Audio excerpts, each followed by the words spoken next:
Hello friends, welcome to my channel Sanchita's homely yum. আশা করি শীতকাল আপনাদের খুব ভালোই কাটছে। আজ আমি আপনাদের সঙ্গে খুব সহজভাবে পালং পনির রেসিপি বানিয়ে দেখাবো। আমি এর জন্য 3 আঁটি পালং শাক নিয়ে নিয়েছি। মোটা ডাঁটিগুলো বাদ দিয়ে দিচ্ছি। যে পর্যন্ত বাঁধা আছে সেই পর্যন্ত আমি কেটে বাদ দিয়ে দিলাম। এবার আমি দেখে নেব কোনো খারাপ পাতা আছে নাকি এর মধ্যে। কোনো খারাপ পাতা নেই। এবার আমি এটাকে একটু কুচিয়ে নিচ্ছি।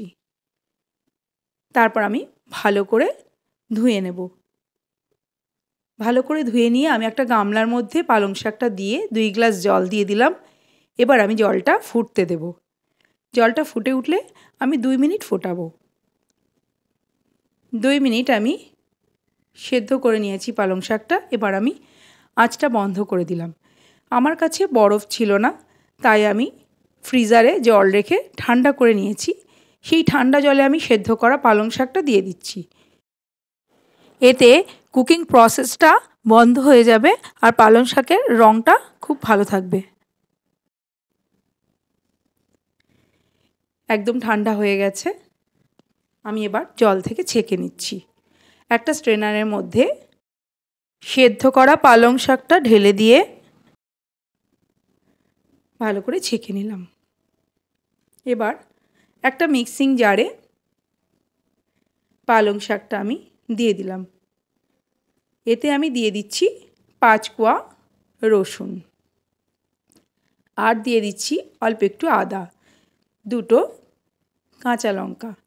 এবার আমি জল ব্যবহার না করে স্মুথ পেস্ট বানিয়ে নিচ্ছি। পেস্ট বানানো হয়ে গেছে, এরকম হয়েছে। এবার আমি এতে দিয়ে দিচ্ছি 1 আঁটি ধনেপাতা। জল ব্যবহার না করে এটারও আমি পেস্ট বানিয়ে নিলাম একসাথে। পেস্ট রেডি হয়ে গেছে। এবার আমি একটা কড়াইতে দিয়ে দিচ্ছি 2 চা চামচ বাটার। আমি তেল ব্যবহার করছি না, শুধু বাটারেই রান্নাটা করব। আমি 300 গ্রাম পনির টুকরো করে নিয়েছিলাম, তারপর তাতে একটু নুন মাখিয়ে নিলাম এবং এই বাটারে সেটা 1 থেকে 2 মিনিট আমি একটু ভেজে নিচ্ছি লো ফ্লেমে। ভাজা হয়ে গেছে। পনিরের টুকরোগুলো তুলে রাখছি। আপনারা চাইলে পনির নাও ভাজতে পারেন। পনির টুকরোগুলো তুলে রাখলাম। কড়াইয়ের মধ্যে দিয়ে দিলাম আরও 1 টেবিল চামচ বাটার। বাটারটা গলতে শুরু হয়েছে। আমি কিন্তু আঁচটা লোতেই রাখবো। এতে আমি দিয়ে দিলাম 2টো লবঙ্গ, একটা শুকনো লঙ্কা, 2টো তেজপাতা, 2টো এলাচকে আমি একটু ফাটিয়ে দিয়ে দিলাম। দিয়ে দিচ্ছি 1 টুকরো দারচিনি, 1 চা চামচ গোটা জিরে। লো ফ্লেমে আমি 1 মিনিট সতে করে নিচ্ছি। আঁচটা অবশ্যই লোয়ে রাখবেন, নাহলে পুড়ে যেতে পারে। সতে করা হয়ে গেছে। আমি এবার 2টো ছোট পেঁয়াজকে কুচি করে রেখেছিলাম, সেটা দিয়ে দিলাম। এটাকেও আমি লো ফ্লেমে মিনিট 2 সতে করে নিচ্ছি। 2 মিনিট পর দিয়ে দিলাম একটা বড় টমেটো কুচি করে রেখেছিলাম, সেটা নেড়ে চেড়ে মিশিয়ে নিলাম। এবার আমি ঢেকে এটা 2 মিনিটের জন্য সেদ্ধ হতে দিচ্ছি। টমেটোটা নরম হয়ে গেছে।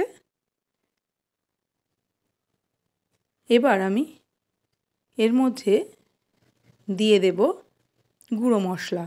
1/2 চা চামচ হলুদ গুঁড়ো, 3/4 চা চামচ লাল লঙ্কা গুঁড়ো, 1 চা চামচ ধনিয়া গুঁড়ো। এবার আমি ভালো করে মিশিয়ে নিচ্ছি। মিনিট খানেক আমি নেড়ে চেড়ে নিলাম। এবার আমি এতে দিয়ে দিচ্ছি পেস্ট করে রাখা পালং শাকটা। এর মধ্যে রসুন, আদা, লঙ্কাও দেওয়া আছে। এবার আমি মিক্সিং জারটা ধুয়ে একটু জল দিয়ে দিচ্ছি। আপনারা যেরকম গ্রেভি রাখবেন সেরকম জল দেবেন। আমি খুব বেশি জল দেইনি, কারণ এটা ঘন ঘনই বেশ ভালো লাগে। আমি আরও একটু জল দিয়ে দেব। ভালো করে মিশিয়ে নিচ্ছি।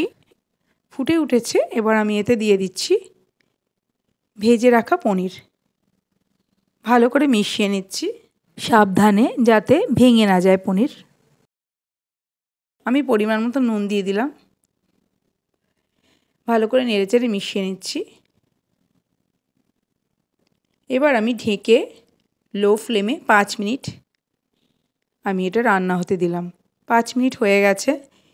এবার আমি এতে দিয়ে দিচ্ছি 1 টেবিল চামচ ফ্রেশ ক্রিম। আপনারা ঘরে রাখা মালাইও ব্যবহার করতে পারেন, আর কাজু বাদাম আপনারা ব্যবহার করতে পারেন। আমি এখানে ব্যবহার করিনি, শুধু ফ্রেশ ক্রিম ব্যবহার করেছি। আপনারা চাইলে সামান্য একটু চিনিও দিতে পারেন। আমি দিয়ে দিলাম অল্প একটু শাহি গরম মশলা। নেড়েচেড়ে মিশিয়ে নিলাম। তৈরি হয়ে গেল আমাদের পালং পনির। খুব সহজেই আর খুব কম উপকরণেই। অবশ্যই ট্রাই করবেন আর জানাবেন কেমন লাগলো। আমি একটা বাটিতে তুলে নিয়ে উপর থেকে ছড়িয়ে দিচ্ছি একটু ফ্রেশ ক্রিম। ভালো লাগলে রেসিপিটা বন্ধুবান্ধব ও আত্মীয়-স্বজনদের মধ্যে শেয়ার করার অনুরোধ রইল। ভালো থাকবেন। অনেক ধন্যবাদ পুরো ভিডিওটা দেখার জন্য। আমি আবার হাজির হয়ে যাব নতুন কোনো রেসিপি নিয়ে। নতুন বন্ধুরা আমার চ্যানেলটিকে সাবস্ক্রাইব করে পাশে থাকা বেল আইকনটা প্রেস করে অল করে দেবেন। নমস্কার।